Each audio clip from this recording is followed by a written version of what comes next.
All right, thanks everybody for joining back. And this unction that was very, very powerful that we're going to talk about right now, and it's going to be called something about the conflagration between what is known as the spirit world and our material world at large. And this is where the machinations, it's like if you are playing a chessboard, a spiritual chessboard, then, and if you're not of this world, obviously, you would be the Lord Almighty.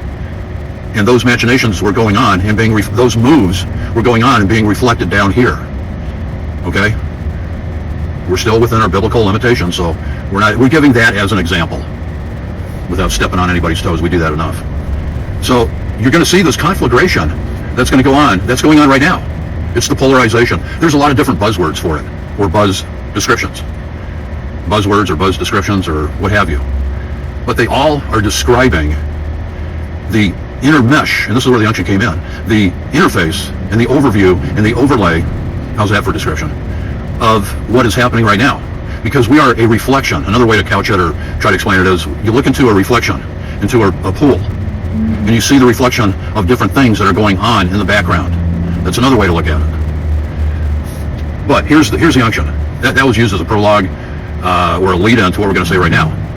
What you're seeing right now is you have people, places, and things that are being brought in line.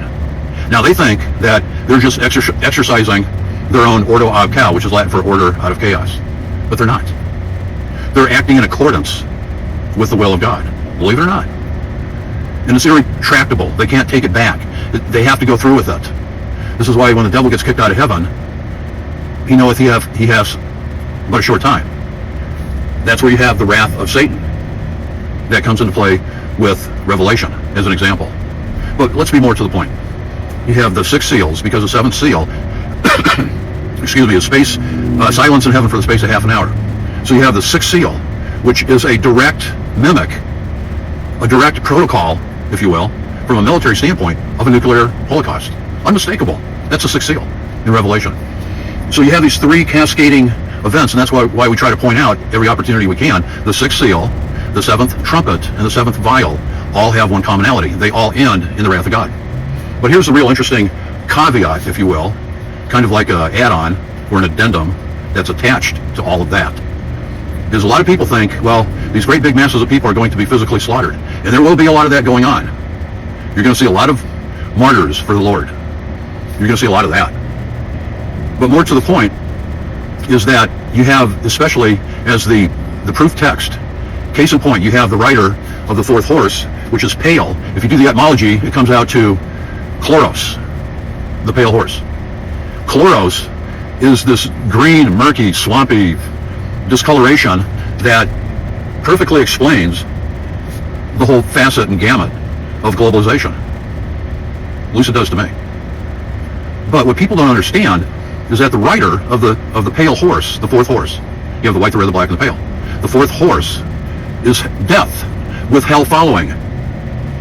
So we're looking at 2 basic biblical principles: death and hell. Death and hell. And there's another interesting twist to all of this.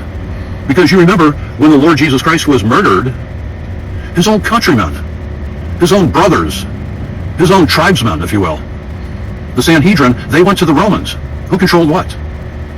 The death. This also plays in perfect consonance with Zechariah 13:8-9.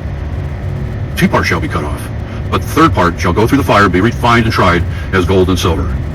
But we're getting ahead of ourselves. So you had that scenario going on that played out with the Lord at his crucifixion. He was the life. So death tried to kill the life, the way, the truth, and the life. The death represented in Rome tried to kill the life in the Lord. Did they do it? Not ultimately. He rose from the dead. The Sanhedrin, on the other hand, represented the hell. This continuous loop in the spirit that doesn't let somebody outside of what it is that they believe. And we're talking about bad doctrine. But all of this plays out according to what the Lord wants. So it won't be so much, and not only that, you've seen a role reversal. You've seen the new Rome that is now vacated into the new Rome, representative of the six-pointed star. Hold on a second.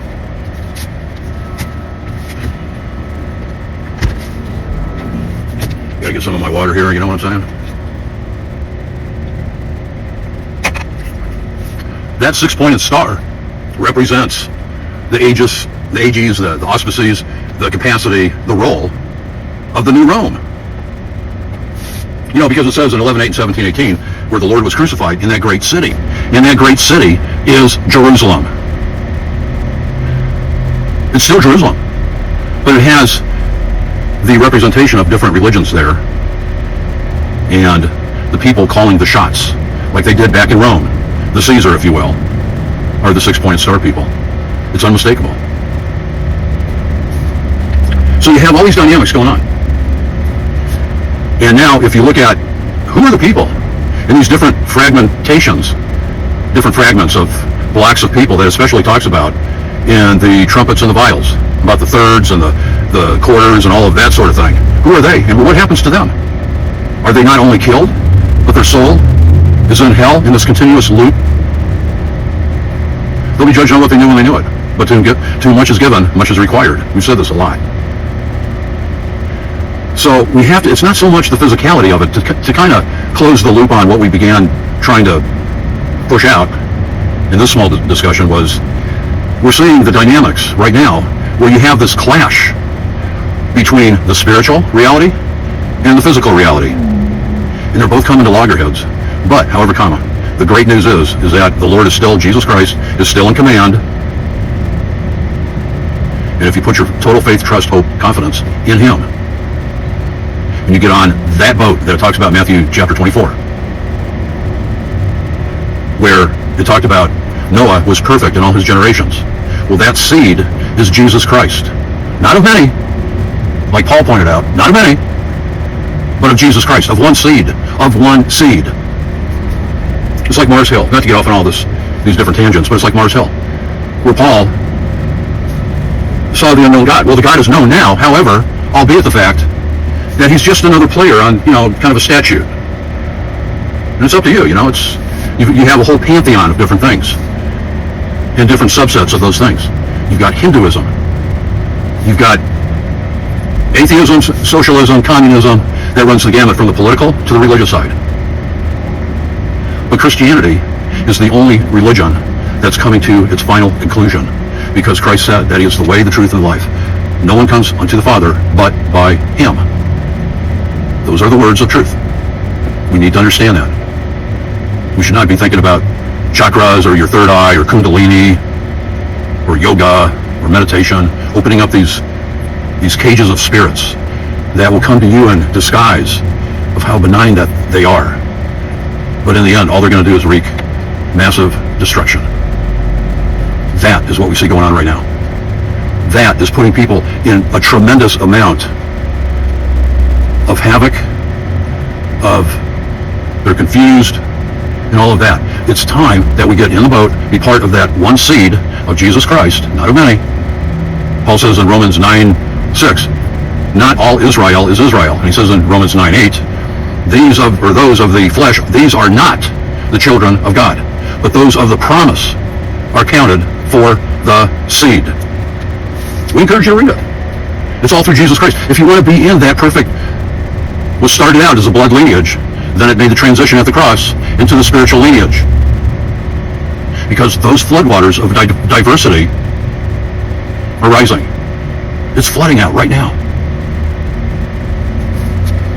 Just some things to think about, and we'll get back to you very soon, and get something to eat, something to drink, some good juice or water, whatever. For me, it's coffee. And we'll talk soon. I love you guys. Talk soon.